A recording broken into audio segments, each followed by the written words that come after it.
Letter 7. My dear Wormwood, I wonder you should ask me whether it is essential to keep the patient in ignorance of your own existence.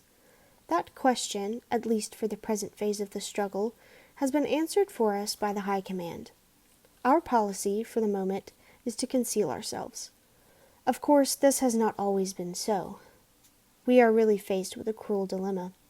When the humans disbelieve in our existence, we lose all the pleasing results of direct terrorism, and we make no magicians. On the other hand, when they believe in us, we cannot make them materialists and skeptics. At least, not yet.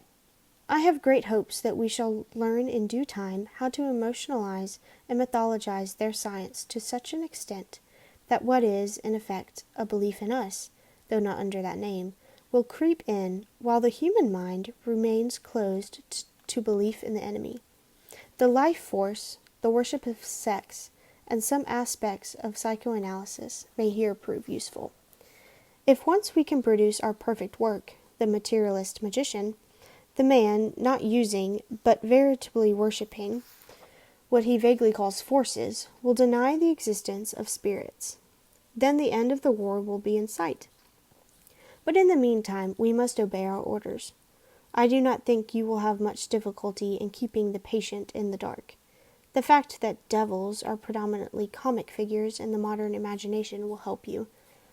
If any faint suspicion of your existence begins to arise in his mind, suggest to him a picture of something in red tights, and persuade him that since he cannot believe in that, it is an old textbook method of confusing them, he therefore cannot believe in you.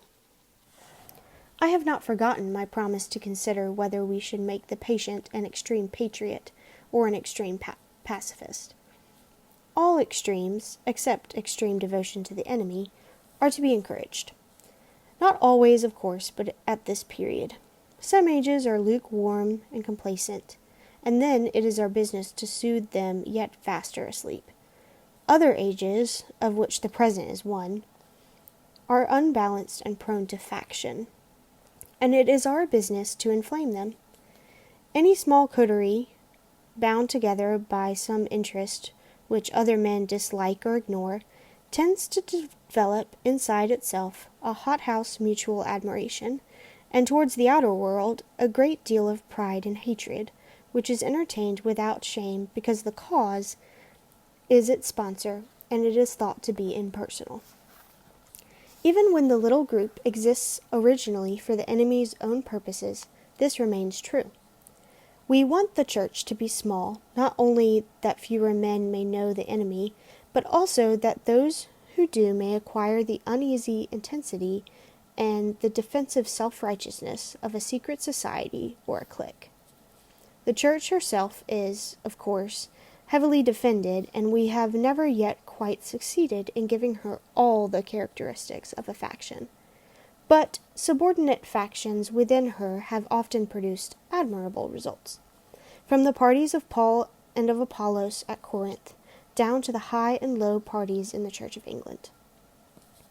If your patient can be induced to become a conscientious objector, he will automatically find himself one of a small, vocal, organized, and unpopular society, and the effects of this, on one so new to Christianity, will almost certainly be good. But only almost certainly. Has he had serious doubts about the lawfulness of serving in a just war before this present war began? Is he a man of great physical courage, so great that he will have no half-conscious misgivings about the real motives of his pacifism? Can he, when nearest to honesty, no human is ever very near, feel fully convinced that he is actuated wholly by the desire to obey the enemy? If he is that sort of man, his pacifism will probably not do us much good, and the enemy will probably protect him from the usual consequences of belonging to a sect.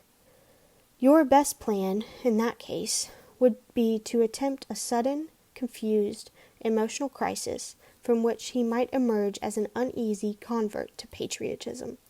Such things can often be managed, but if he is the man I take him to be, tripacifism. Whichever he adopts, your main task will be the same. Let him begin by treating the patriotism or the pacifism as a part of his religion. Then let him, under the influence of partisan spirit, come to regard it as the most important part. Then quietly and gradually nurse him onto the stage at which the religion becomes merely part of the cause, in which Christianity is valued chiefly because of the excellent arguments it can produce in favor of the British war effort or of pacifism. The attitude which you want to guard against is that in which temporal affairs are treated primarily as material for obedience.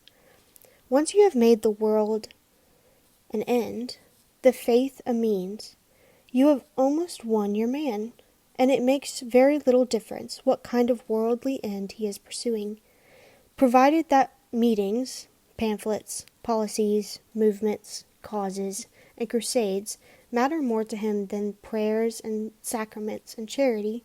He is ours, and the more religious, on those terms, the more securely ours. I could show you a pretty cageful down here. Your affectionate uncle, Screwtape.